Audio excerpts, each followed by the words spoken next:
भारत पाकिस्तान तणावादरम्यान उद्या सर्व राज्यांमध्ये मॉक ड्रिलच्या सूचना, हवाई हल्ल्याची सूचना देणारे सायरन वाजवण्याचेही निर्देश, ब्लॅकआउटचाही सराव होणार.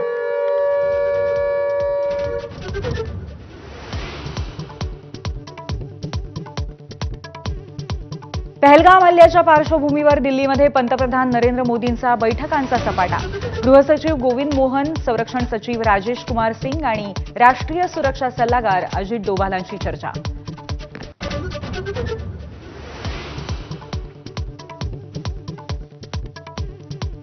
संयुक्त राष्ट्राच्या सुरक्षा समितीची बैठक निष्फळ, भारत पाकिस्तान वादावरती ठोस तोडगा नाही. दोन्ही देशांना लष्करी संघर्ष टाळण्याचा संयुक्त राष्ट्रांचा सल्ला.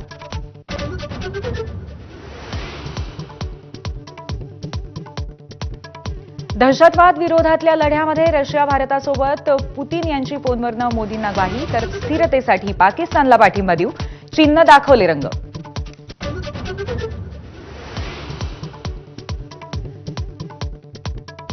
राहुल गांधी आज हरियाणाच्या कर्नालला जाणार. पहलगाम दहशतवादी हल्ल्यातील मृत नौदल अधिकारी विनय नरवाल यांच्या पत्नी आणि कुटुंबियांची सांत्वनपर भेट घेणार.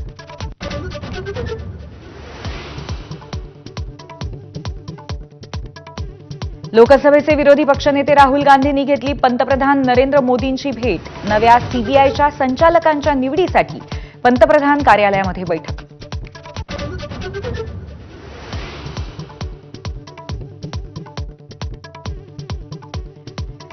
पंतप्रधान नरेंद्र मोदींचा एबीपी नेटवर्क सोबत संवाद. विकसित भारताविषयी विजन मांडणार. आज रात्री 8 वाजता इंडिया ॲट 2047 शिखर परिषद.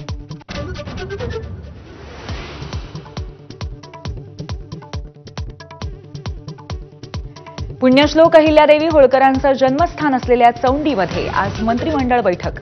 राज्याच्या इतिहासामध्ये पहिल्यांदाच ग्रामीण भागात बैठक. चौंडीमध्ये जय्यत तयारी.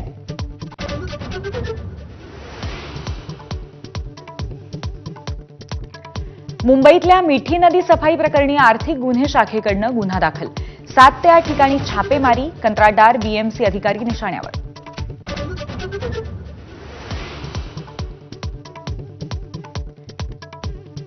राज्यभरात अनेक ठिकाणी अवकाळीचा फटका. परभणीत हातातोंडाशी आलेल्या बागा भुईसपाट. हिंगोलीमध्ये केळी बागा उद्ध्वस्त. भंडाऱ्यामध्ये भातपीक जमीनदोस्त.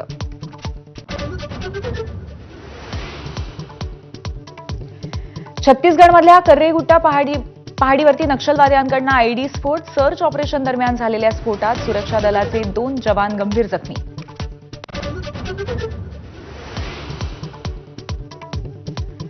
पवित्र अमरनाथ गुहेतनं बाबा बर्फानीचा पहिला फोटो समोर. 3 जुलैपासून सुरू होणाऱ्या अमरनाथ यात्रेच्या तयारीला सुरुवात.